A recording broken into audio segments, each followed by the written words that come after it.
No other gospel. No other gospel. Ito po yung ating teksto na salin sa King James Version. Si Pablo, siya ay isang misyonero at isang church planter. At mababasa po natin yan sa aklat ng mga gawa. At mababasa po natin yan sa karamihan sa mga sulat niya na nagawa dito sa New Testament. At si Pablo, natapos ang kanyang conversion, ay siya ay he set out 3 different missionary journeys.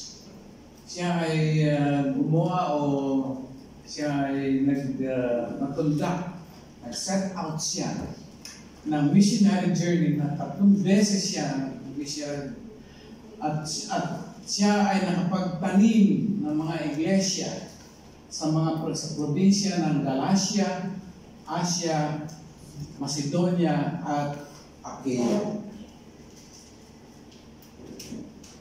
At si Pablo, hindi lamang niya itinanim o itinatag yung mga iglesia na ito, kundi hinalo din niya itong mga iglesia na ito. After planting these churches, Paul wrote letters of encouragement. Padala siya ng mga sulat na magpapalakas at magpapadagdag ng doktrina o aral sa mga mananampalataya doon sa mga iglesia na kanyang naitatag. Hindi lamang yon, hindi lamang encouragement, instruction. Nagbigay siya ng kung paano mga gagawin o anong mga alituntunin ng mga Kristiyano sa iglesia. At hindi lamang yon, kuminsan merong review, merong pangaral, kung merong mga pagkakamali ay tinutuwid niya ito. Tinutuwid niya ito sa pamamagitan ng kanyang mga sulat. At Galatians is probably the first letter he wrote of this kind. Itong mga iglesia na natatag niya, na naitayo niya dito sa Galatia, ay makatanggap din ng mga review galing sa kanya.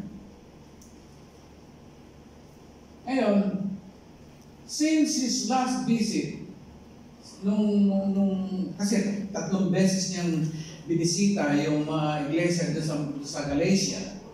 At nung huli niyang bisita doon, ay maraming mga huwad na mga teachers known as the Judaizers came through the area and taught a message that was contrary to the one Paul preached. Ibig sabihin, meron mga dumating doon na mga grupo, yung mga tinatawag ng mga Judaizer. Ito yung mga huwad na guro na nagpapanggap ng mga Kristiyano, pero sila ay mga Hudyo at sila ay nagtuturo ng pinipilit nila ang turo na itinuro ni Pablo doon sa Galatia.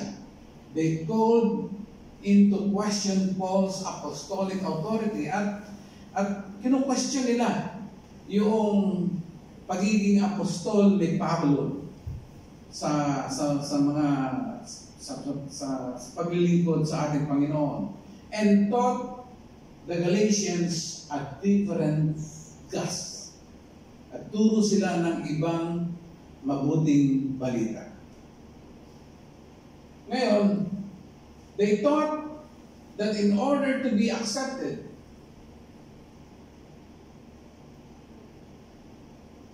tinuturo nila na para ikaw ay talagang maging katanggap-tanggap sa Diyos, kinakailangan gumawa ka o sumunod ka sa mga ritual na binabase nila sa kanilang mga tradisyon. Kinakailangan gawin mo ito, gawin mo ito, gawin mo itong ganitong mga bagay na ito upang mangyari nga na ikaw ay mapalapit sa Diyos at maging tunay ang iyong pagiging relasyon sa Diyos.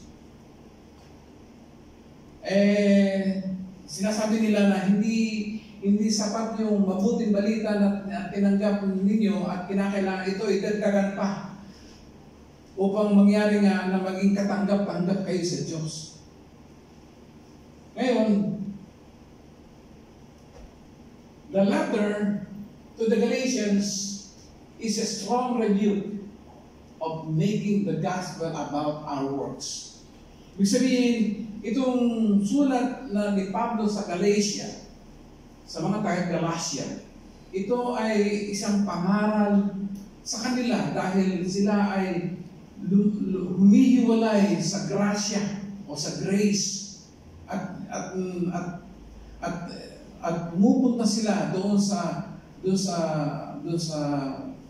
ikaw ay dapat na gumawa ng mga bagay upang ikaw ay maligtas. Kinakailangan gumawa ka ng mabubuting bagay upang ikaw ay maligtas. Ibig sabihin, hindi sapat yung ikaw ay manampalataya lamang. Kinakailangan ay lakipan mo o samahan mo ng mabubuting gawa upang mangyari nga na ikaw ay maligtas. Ito ay sa pamamagitan ng mga tradisyon at kung ano pa mga ritual na itinuturo ng mga Judaizer doon sa Galatia na yun. Kaya nga ba sinabi ni Pablo na salvation is by grace alone. Kaya sinasabi niya na ang kaligtasan ay sa biyaya lamang. Through faith alone, sa pamamagitan ng pananampalataya lamang. In Christ alone at kay Hesus Kristo lamang. And anything else is not the gospel. At labas dyan, o kung dadagdagan mo pa yan, ay humihiwalay ka na sa tamang turo ng Ebanghelyo ng ating Panginoon sa Kristo. Hindi na ito mabuting balita. Masamang balita na yan. Hindi na magandang balita yan. Kaya nga ba, Paul could never be accused of not caring. Kasi inaakusahan nila si Pablo. Kung basahin natin yung buong Galatia na yun, inaakusahan nila si Pablo na hindi siya nag-care sa kanilang sa mga taga-Galatia. Sa mga taga-Galatia sapagkat sinasabi nila na hindi tinuturo ni Pablo yung dapat ituro sa kanila. Pero itinuro na ni Pablo yung sapat na turo upang sa pamamagitan ng turo na iyon na mabuting balita ay matanggap nila upang magkaroon na sila ng kaligtasan. And he simply cannot remain calm when his own children in the faith are deserting their only hope. Ibig sabihin, kung ikaw nag-care si Pablo sapagkat nakikita niya na yung kanyang mga anak sa pananampalataya ay humihiwalay na doon sa tamang turo na ito ay na talagang ito ang tunay na pag-asa sa buhay. Ito ang bibigay ng tunay na pag-asa sa buhay. The consequences of their actions are eternal. Sapagkat pagka ginawa mo ito, na ikaw ay manampalataya sa hindi mabuting balita, ay nangyayari na ikaw ay naliligaw, ikaw ay nawawala na, at ikaw ay napapahamak na. Nawawala na ang iyong joy of your salvation. Sapagkat pagka tinanggap mo itong tinuturo ng mga Judaizer na ito, pagka tinanggap mo itong mabuting balita na ito, hindi ka magkakaroon ng buhay na walang hanggan. Sapagkat sa pamamagitan, sabi nga ni Pablo doon sa Romans chapter 1 verse 16, hindi ko kinahihiya ang mabuting balita ni Kristo sapagkat ito ang kapangyarihan ng Diyos sa ikaliligtas ng tao. Una sa mga Hudyo, pangalawa sa mga Griego. Sapagkat ito sa pamamagitan ng mabuting balita, ang tao ay nagkakaroon ng kaligtasan. Ngayon, pag-aralan natin, the word gospel means good news. Ang salitang gospel mula sa wikang Griego ay ito ay ibig sabihin ito sa English ay good news o ito ay yung Christian message. Pagka sinabi mong gospel, ito yung mensahe ng Kristiyano. It is a Christian message. Ngayon, good news. Paano man nagkaroon ng good news? Paano nagkaroon ng good news? Ating basahin yan sa Isaiah 52 Isaiah 52 verse 7. Ang sabi nga ni Isaiah, how beautiful on the mountains are the feet of those who bring what? Good news. Good news who proclaim what? Peace. Who bring good tidings, who proclaim salvation, who says to Zion, your God reigns. Ibig sabihin ng mga kapatid, sa pamamagitan ng good news, magkakaroon ng kapayapaan ng tao. Magkakaroon siya ng mabuting kalagayan at magkakaroon siya ng kaligtasan. Magkakaroon siya ng kaligtasan. At sa pamamagitan nito, ipoproclaim mo na ang Diyos ay naghahari sa iyo. Ito yung good news. At nung ipinanganak ng ating Panginoon sa Kristo, lalo pang nagkaroon ng good news. Sapagkat ito ang nangyari nung pinanganak ng ating Panginoon sa Kristo. Doon sa Luke chapter 2 verse 10 na nagpakita ang anghel ng Diyos doon sa mga shepherd. At sabi, but the angel said to them, do not be afraid. I bring you what? Good news that will cause great joy for all the people. Today, in the town of David, what? A Savior has been born to you. He is the Messiah, the Lord. Binibigay ko sa inyo ang mabuting balita sapagkat ang mabuting balita ay dumating na. Ipinanganak sa city of David, sa bayan ni David, ang tagapagligtas. Ang tagapagligtas. Na siya ang Messiah, siya ang Kristo, siya ang Panginoon. At ano ang ministeryo ng ipinanganak na ito? Anong ministeryo niya?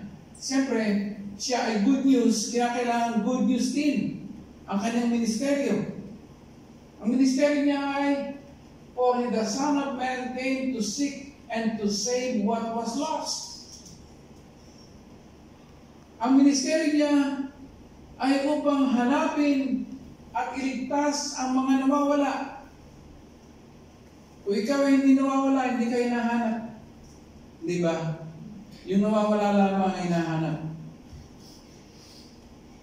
Di ba? Kaya kung wala ka dito sa iglesia, hahanapin ka. Kung nandito ka sa iglesia, hindi ka hahanapin. Kasi nandito ka na. Sorry. Dala pa niya yung bracelet niya.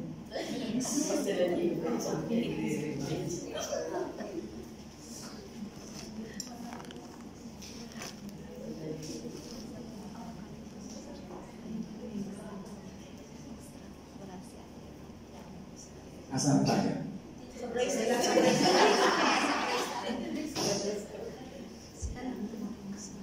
Kaya nga, good news pa rin. Sapagkat hinahanap ng anak ng tao at iniligtas ang mga nawala. Good news pa rin. At kung ito ay matagpuan na, anong gagawin ng anak ng tao sa kanya? Anong gagawin? For even the Son of Man came not to be served, but to serve others, and to give His life as a ransom for many. Ibig sabihin nun, pagka nakita ka na niya, good news pa rin sapagkat tutubusin ka niya. Hindi lang basta ikaw nakita niya, kundi ikaw tutubusin ka pa niya sa iyong kinalalagyan. Sapagkat ikaw nawawala, ikaw tutubusin niya. Sapagkat kinakailangan ikaw maligtas, kinakailangan matubos ka niya. At paano ang paraan para ikaw matubos? Ang sabi nga sa Luke chapter 24 verse 40, 46 to 47, bago makita natin Panginoon Espiritu, ang sabi niya, thus it is written, ito ay nasusulat, that the Christ should suffer and on the third day rise from the dead, and that repentance and forgiveness of sins should be proclaimed in His name to all nations beginning from Jerusalem. Sapagkat ito ay nasusulat. Magandang balita pa rin. Kasi lahat ng ginagawa ng ating Panginoon sa Kristo ay ayon sa banal na kasulatan. Hindi ito nakaayon sa kung ano nung balita lamang, kundi ito ay nakabase doon sa kasulatan, doon sa kasulatan na ginawa na binigay ng Diyos sa tao. The Scriptures. At ano ang nakalagay doon? Ang nakalagay doon, nung akit na ang ating Panginoon sa Kristo sa langit, nagbilin siya. Ito ay bilin niya sa mga tao na go ye into all the world and preach what? The gospel, which is the good news to every creature. He that believeth and is baptized shall be saved, but he that believeth not shall be damned. Siya, humayo kayo sa buong mundo at ipangaral ang mabuting balita sa lahat ng mga tao. At siya na nanampalataya at mabautismohan ay siya ay maligtas, subalit kung siya ay hindi mananampalataya, hindi siya ay forever na siya ay damned o mapapahamak. Kaya nga ba, ang mabuting balita, in short, He was delivered over to death for our sins and was raised to life for our justification. Siya ay namatay para sa ating kasalanan at noong ikatlong araw siya ay nabuhay na magmuli upang mapatawad ang ating mga kasalanan. In summary, ang sabi, the gospel of Christ means that Jesus died for our sin and was buried, and on the third day He rose again from the dead for our justification. There is no other gospel but this. Walang ebanghelyo, walang ibang mabuting balita, kundi yan lang. Wala nang iba. At wala ka nang idadagdag dyan.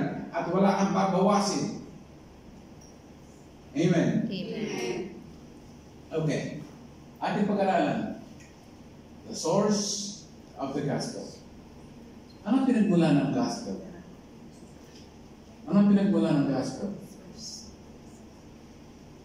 Sabi na sa Galatians chapter 1 verse 1, Paul, an apostle, sent not from men, not by man, but by Jesus Christ and God the Father, who raised Him from the dead. And verse 2, and all the brothers with me to the churches in Galatia. Si Pablo, Paul's apostleships comes from God, not of man. So, binasa natin verse 1, sinasabi doon na siya ay dahil ang kanyang apostolic appointment ay galing sa Diyos, hindi galing sa tao. Hindi siya sinugo ng tao, kundi siya ay sinugo ni Jesucristo at ng Diyos Ama. Ngayon, ang tanong,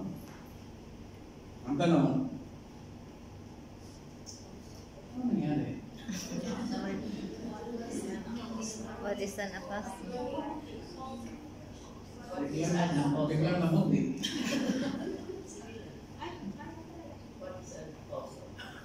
What is an apostle? Ano ang apostle? Lahat ba ng tao ay apostle? No. Sino nagsasabi lahat ng tao ay apostle? Taas ang kamay. Sino ang nagsasabing hindi? Taas ang kamay. Wala na. Define natin ang apostle. An apostle is one. Ayun. What is an apostle? An apostle. An apostle, Jesus personally called. He is personally called by Jesus. Si Jesus mismo ang tumawag sa kanya. Maalala natin doon sa Gospel of Matthew na tumawag siya ng 12 mga apostol. Tinawag sila. He personally called them. He personally called them. At hindi lamang yun, in-appoint pa sila. Itinalaga sila. And commission. Binigyan ng karapatan. Commission to preach the gospel. Kaya kung ikaw ay tinawag, kung si Jesus ang tumawag sa iyo, personally, ibig sabihin nun, natinig mo yung boses ni Jesus Christ na tinawag ka, sinabi sa iyo, Bijen, ikaw ay sinusugo ko. Pagka nakadinig ka ng boses na gano'n, medyo mag-isip-isip ka na sa iyo. Ibang Jesus na. Kaya nga ba, si Jesus mismo ang personally, he called them. In-appoint, si Jesus mismo ang nag-appoint sa kanila. At si Jesus mismo ang nag-commission sa kanila to preach the gospel. Ngayon, ba nagkakaganon, Rusty? Few men were selected. Iilan lamang ang pinili ng ating Panginoon Jesucristo for this office. And because of its unique qualities, there were no successors. Ibig sabihin nun, iilan lamang ang pinili ni Jesucristo upang maging apostle. At dahil ito ay very unique qualities ito, walang successor. Kaya ibig sabihin, sa panahon na ito, wala nang apostle. Kaya kung mayroong mga tao na magsasabi sa inyo na siya ay apostle ni Jesus Christ, nakakamali ka nga mo, Brad, hindi ka apostle. Impostor ka. Patulad nung kay-claim na siya apostle ni Jesus Christ, hindi totoo yan. Sapagkat nung si Pablo ay tawagin ng Diyos, ganito ang nangyari.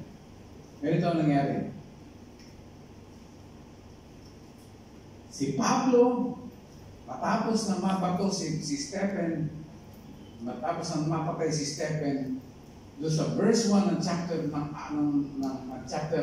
ng Acts, siya ay, meanwhile, Saul was still breathing out murderous threats against the Lord's disciple. He went to the high priest. Siya ay umaapoy ng galit. Nag-aapoy ng galit si Pablo upang mangyari nga na usigin ang mga alagad ng ating Panginoon Jesucristo upang sila ipapatay. At kaya siya nagpunta doon sa high priest para kumuha siya ng authority para mangyari nga na i-carry out yung kanyang gustong mangyari. Pero along the way, ano nangyari? Kinatagpo siya ng Panginoong Jesucristo. Kinatagpo siya.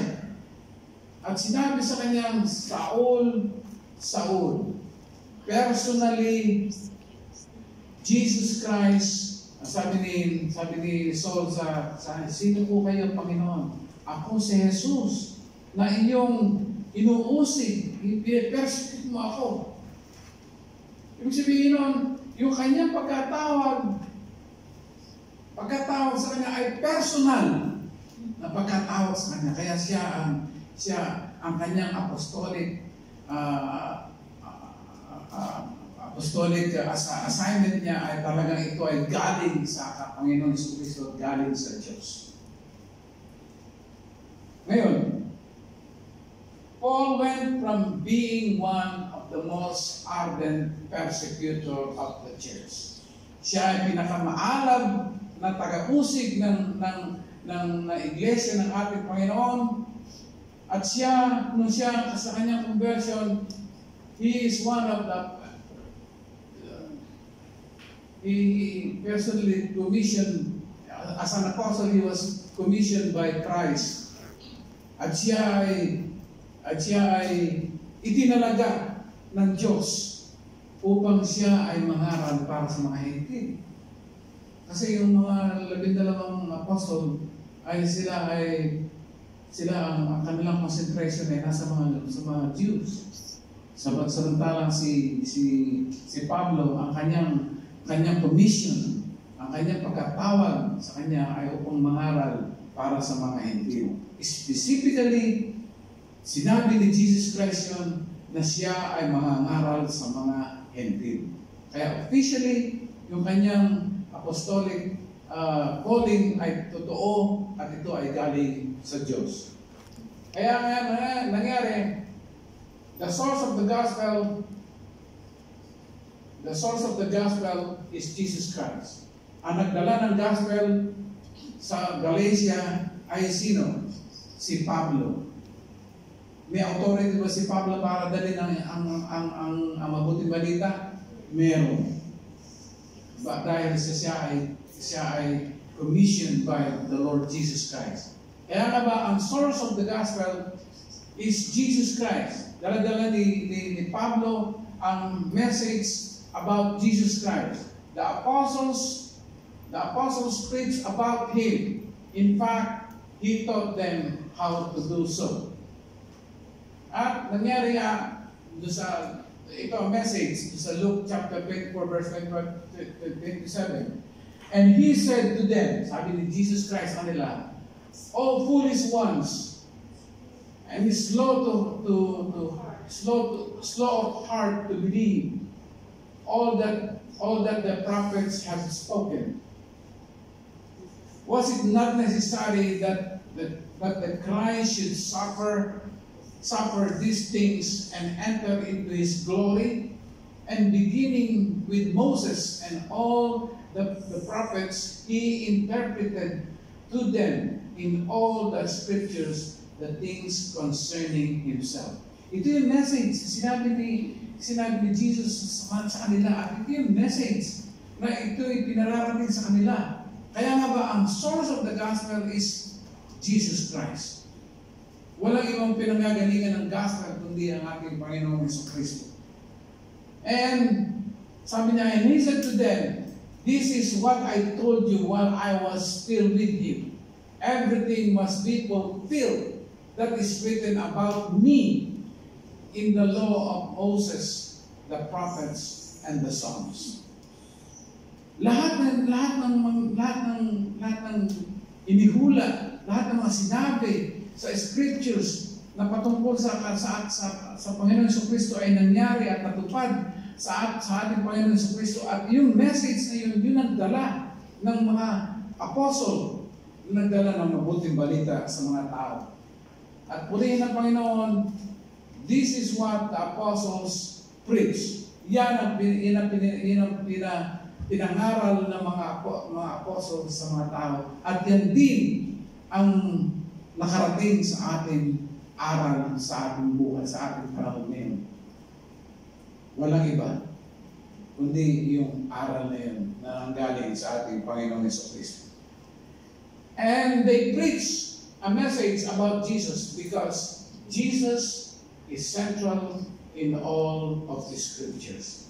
Sapagkat si Jesus, siya ang pinakasentro ng salita ng Panginoong Jesucristo. Ng salita ng Panginoon.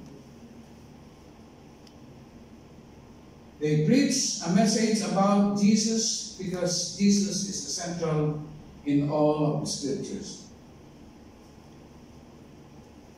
Si Pablo sana, wala sana siya may problema sa mga Galatians. Kundi nangyari nga, may mga pumasok na mga maling aral. Paul would not have any problem if these teachers came through Galatians and complemented his message, but they contradicted it. They preached a different gospel. Paul taught Christ while they taught themselves. Tinuro ni Pablo si Kristo, subalit ang mga tao ito, ang tinuturo nila ay yung kanilang mga sarili.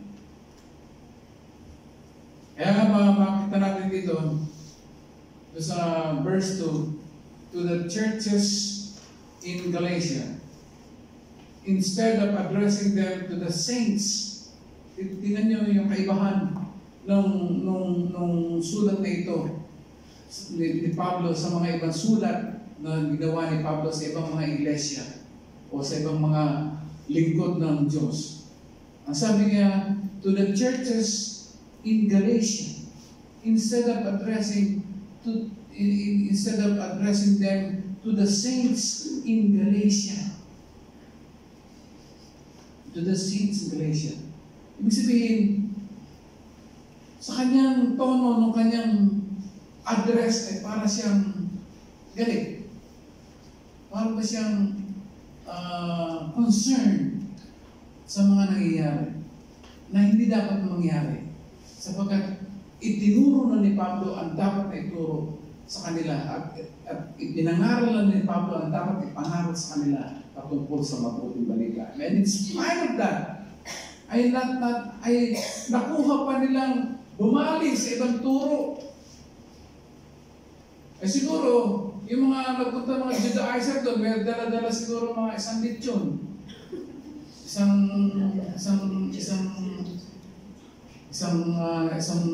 truck na pagkain. Kaya pinakain muna lahat yung tapos ay tiguruan ng madalas nangyayari sa akin yan eh.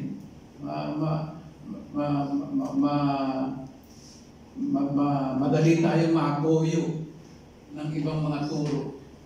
Makita lang natin, maganda yung mga ginagawa nila doon. At maganda ang kanilang mga instrumento. Ulban pa, maganda mga singers sila doon.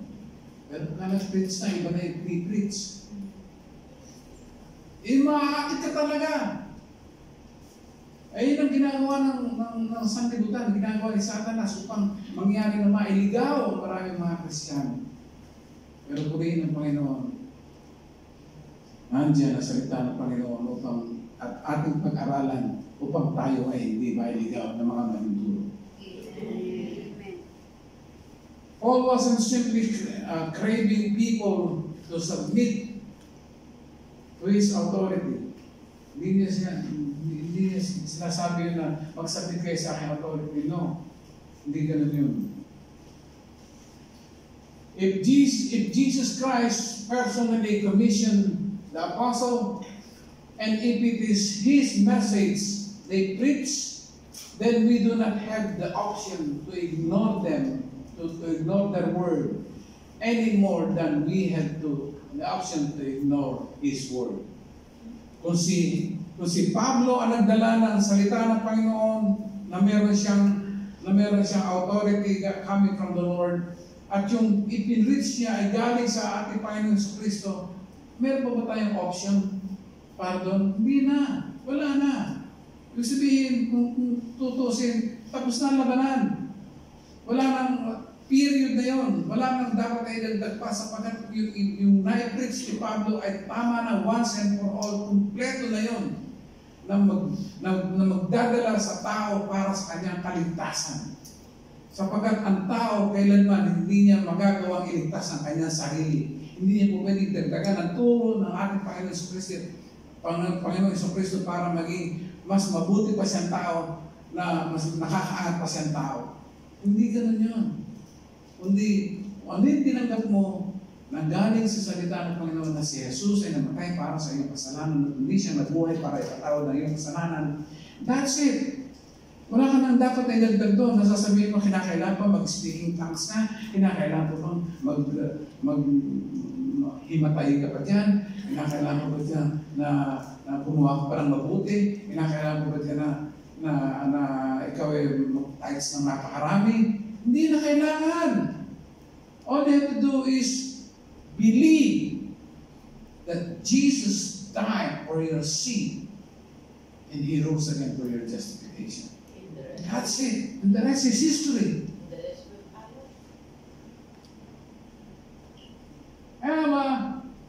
Paul wasn't simply craving people to submit to his authority. He depended his apostolic authority in order to defend his message. Yun ang ginawa ni Pablo. That's the source of the gospel. Ang nagdala ay may authority at ang dinala niya ay galing sa Diyos. Amen. Okay, the heart of the gospel. Ang sabi nga doon sa verse 3 and 5, verse 3 to 5, grace to you and peace from God our Father and the Lord Jesus Christ, who gave Himself for our sins so that He might rescue us from this present evil age according to the will of our God and Father, to whom be the glory forever. Amen. Pasin niyo mga kapatid, dito sa verse 1 pa lang, dito sa chapter 1 pa lang, meron na agad doxology. Sabi, to whom be forever, glory forever.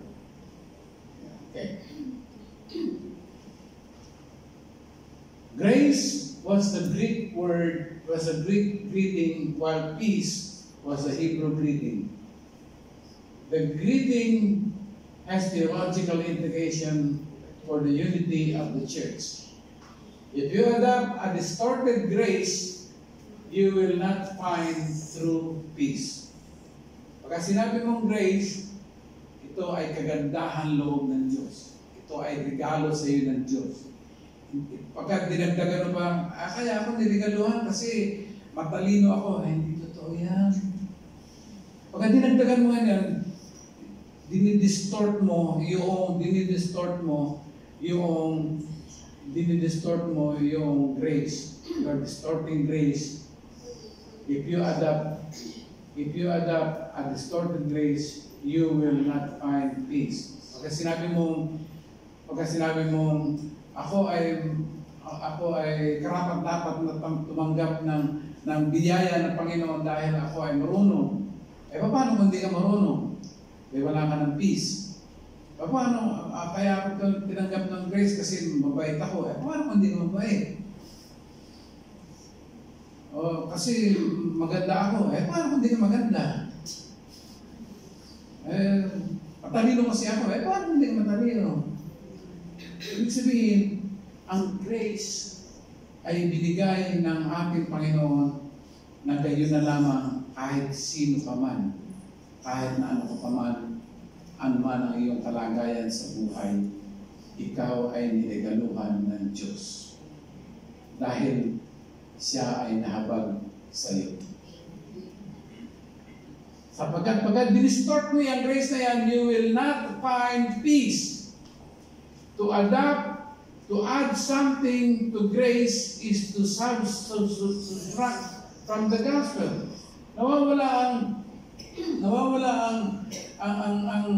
Nababawasan ang mabuting balita pagka dinadagdagan mo ang grace.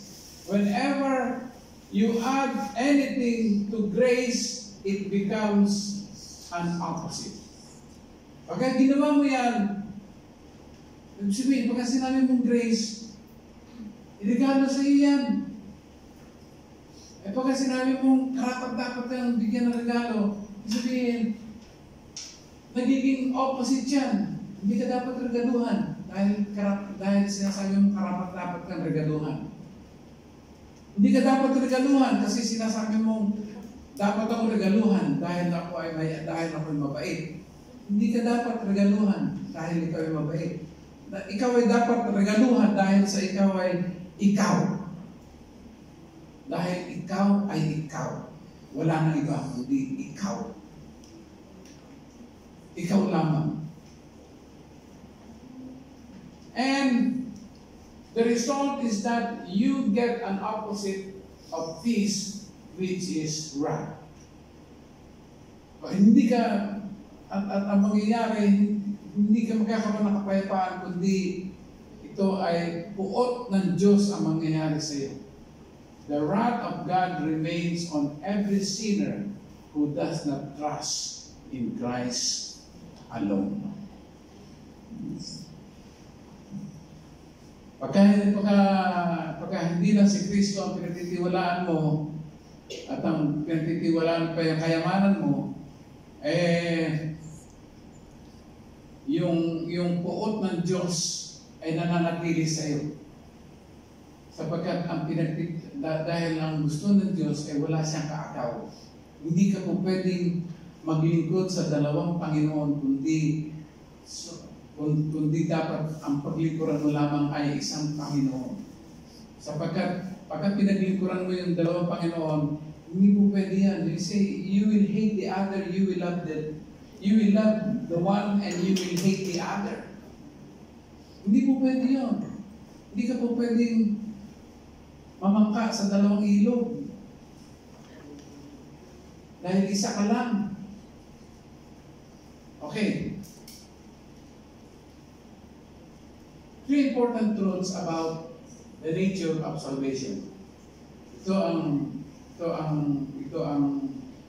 Dito papasok yung the heart of the gospel. Una, Christ died for our sins. Si Yesu Kristo ay namatay para sa ating kasalanan. Wala nang iba. Wala na ibang dahilan kung bakit si Jesus ay namatay, kundi para sa ating kasalanan. That's what it means when He says He gave Himself. Grace pa rin. Pumapasok pa rin yung grace. Ibig sabihin nun, pagka nabayaran ng kayong kasalanan, magkakaroon ka ng kapayapaan. Amen. Pagka ikaw ay may utang, may kapayapaan ka ba?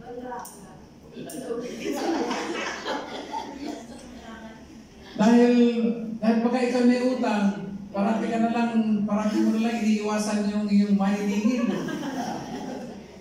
Ngayon, pagka nabayaran ng iyong utang, ano mangyayari? Kaya naman nakapayapaan. Kaya nga, when Jesus died for your sin, it is grace, and ang produkto nun ay peace.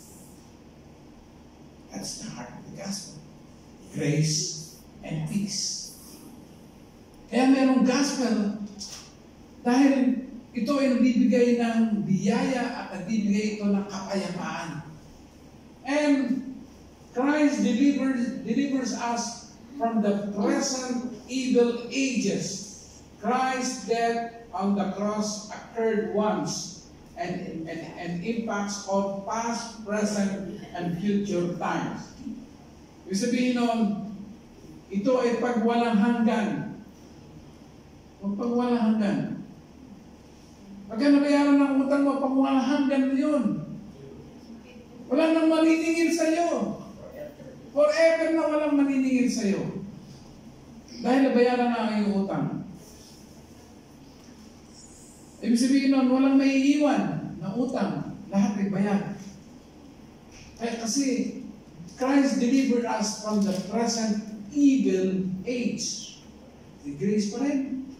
Tapos may peace pa rin.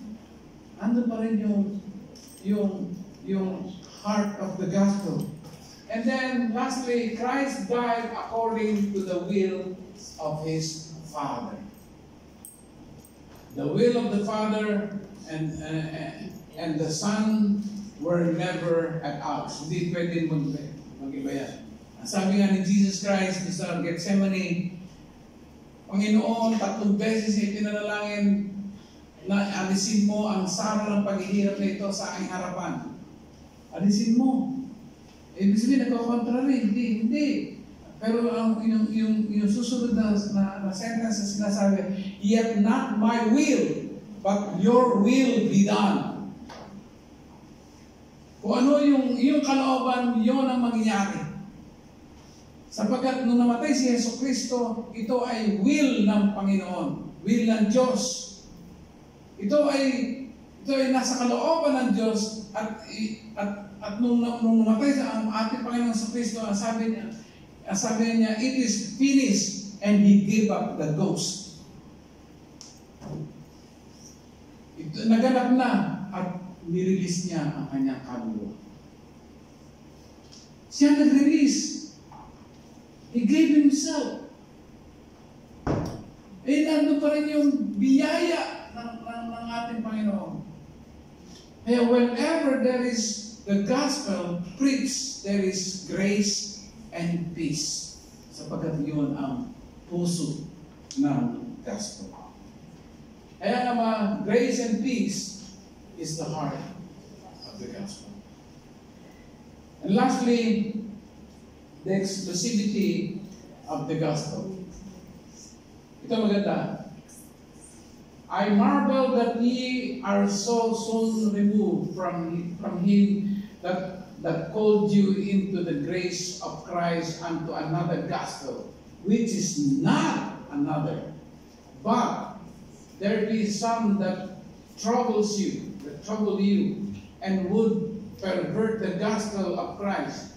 But though we or an angel from heaven preach any other gospel unto you than that which we have preached unto you, let him be accursed. As we said before, so say I now again, if any man preach any other gospel unto you than that ye have received, let him be accursed. Kung meron man na mangangaral sa inyo ng ibang mabuting balita, na iba sa mabuting balita na aking ipinangaral, dapat silang maparusahan ng Diyos. Anathema, sinasabi, yung Greek word na anathema, let them be accursed. O sumpain nawa sila. Kahit na kami, o kahit na yung anghel na galing ng langit, ay mangaral sa inyo ng ibang mabuting balita, siya ay dapat naparusahan ng Diyos. Sapagkat nangangaral siya ng ibang mabuting balita. Sapagkat walang ibang mabuting balita. Amen. Kaya nga sabi ni Pablo, for do I now persuade men or God, or do I seek to please men? For if yet please men, I should not be the servant of Christ. Kaya nga ba mga kapatid, Paul skipped the section of thanksgiving. Matapos sa mga sulat ni Pablo, merong sinasabing Thanks be to God, the Father, the Son, at nadidirigan ng inyong mga panalangin. Pero ito iba. Matapos yung greetings, sabi niya, nandun kagad siya sa review. Sapagkat it is a serious matter when it comes to preaching the Word of God, particularly the good news or the gospel. Paul replaces thanksgiving with a strong rebuke. At kasi sinasabi, I astonished that you are so quickly deserting Him who called you into the grace of Christ and are turning to a different gospel. What the Galatians have done is abandon the very person who called them. They rejected Christ. Yun ang ginawa ng mga Galatians. And these false teachers told Gentile believers that coming to Christ was not enough. They told the Galatians that they needed to add certain ceremonial actions to their faith. These false teachers are enemies whom God has rejected. This curse doesn't just rest on these men only, but even if we or an angel from heaven. Hindi lamang sa mga tao na naka-address itong babala na ito, kundi kahit na sa mga sinasabi pang galing ng langit pa siya. Strong rebuke. This curse falls upon anyone who distorts the gospel in this way. Paul protects the purity of the gospel rather than aid to the sensitivities of his culture. May that embolden us to do the same. Paul prophecy is not man-pleaser. In verse 10, for Paul, there was only one true gospel. Kaya nga ba, we never move beyond our need for grace. We never move past the gospel. The true gospel is a gospel of grace. It is a gospel in which our salvation rests entirely outside of our own doing.